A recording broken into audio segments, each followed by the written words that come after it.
Sekarang baru saja kita mendengar, baru kemarin ada keputusan DPR Undang-Undang Cipta Karya, Cilaka namanya, disingkat Cilaka. Itu jelas tidak seimbang. Hanya menguntungkan satu kelompok, hanya menguntungkan konglomerat, kapitalis, investor, tapi menindas, menginjak kepentingan atau nasib para buruh, para petani, rakyat kecil. Kita harus punya sikap yang tegas dalam hal ini. Mari kita cari jalan keluar yang elegan, yang seimbang, tawassut. Kepentingan konglomerat ya harus kita jamin, keselamatannya, kepentingannya, tapi buruh dan rakyat kecil pun harus kita jamin. Yang menyangkut pertanahan, yang menyangkut kedaulatan pangan, yang menyangkut pendidikan. Pendidikan dianggap lembaga, pendidikan dianggap kayak perusahaan, seperti perusahaan. Ini tidak benar. Kita harus melakukan review, harus melakukan minta ditinjau ulang, tapi dengan cara elegan, dengan cara anarkis tidak, dengan cara elegan. Kita harus bersuara demi warga NU, demi NU, demi wasatiyah, al-istimaiyah, moderasi dalam membangun masyarakat yang moderat. Tidak boleh mengorbankan rakyat kecil. Undang-Undang Dasar 45 yang masih jauh panggang dari api, apa istilahnya gitu ya, jauh panggang dari api, yang masih jauh dari implementasi. Undang-Undang Dasar 45 nomor 33 itu hanya tulisan di atas kertas. Hanya tulisan hitam di atas kertas putih itu. Dicetak berulang-ulang, disebarkan jutaan lembar, jutaan sampler, tapi tidak pernah diimplementasikan.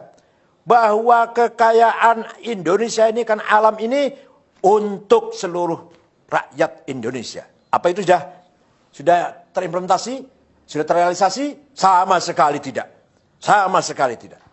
Bahkan yang kaya semakin kaya, yang miskin semakin miskin. Apalagi sekarang di era keterbukaan ini semakin bebas, liberal. Yang diikuti oleh sistem liberal kapitalis. Ini semakin betul-betul nasib rakyat kecil, orang kecil semakin tertindas. Kalau lagi pilkada, lagi pileg, lagi pilpres, suaranya dibutuhkan. Rakyat kecil suaranya dibutuhkan.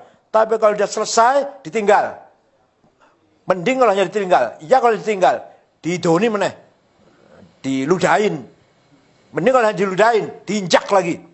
Jadi undang-undang pasal nomor 33, undang 45 pasal 33 itu hanya tulisan di atas kertas.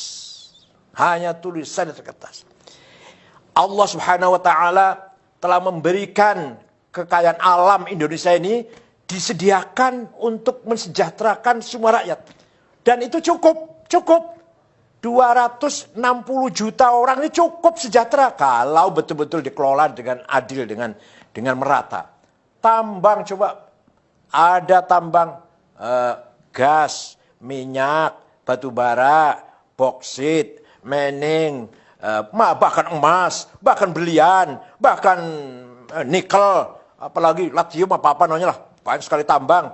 Cukup untuk mensejahterakan perutnya, mengenyangkan perutnya 200 juta orang. Belum pula kekayaan hutan, belum kekayaan laut yang luar biasa di Indonesia ini. Bukan hanya ikan, tapi juga hal-hal yang berharga yang ada dalam laut kita, harga yang sangat bernilai. Itu semua hanya menguntungkan segelintir orang, menguntungkan segelintir jumlah orang. Bayangkan, katanya, saya ini belum membuktikan, katanya kekayaan orang 4 konglomerat sama dengan 100 juta rakyat. Ya ini kan, kalau ya benar ini, innal wa inna raji'un. Coba kita lihat orang kaya orang 50 konglomerat yang kaya ini. Apa ada orang NU? Satu pun tidak ada. Ini berarti kan tidak ada pemerataan sama sekali. Ada, saya juga sering ngomong ini, sudah saya bosan sama ngomong ini. Ada pengusaha yang menguasai 5 juta hektar. Tapi warga NU di desa 1 meter aja, 1 jengkal aja nggak punya. Para petani kita. Ini jelas sekali tidak membangun keseimbangan. Saya tidak anti konglomerat. Tapi konglomerat harus melakukan reformasi cara berpikir. Harus menjadikan kelas menengah dijadikan mitra. Bukan dijadikan bawahannya. Kelas menengah harus menganggap mitra bagi kelas kecil. Kelas kecil harus merangkul buruh tani, rakyat kecil.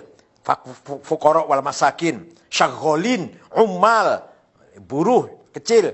Itu harus selalu bergandengan tangan. Tidak boleh konglomerat menganggap kelas menengah itu bawahannya atau sapi perahannya.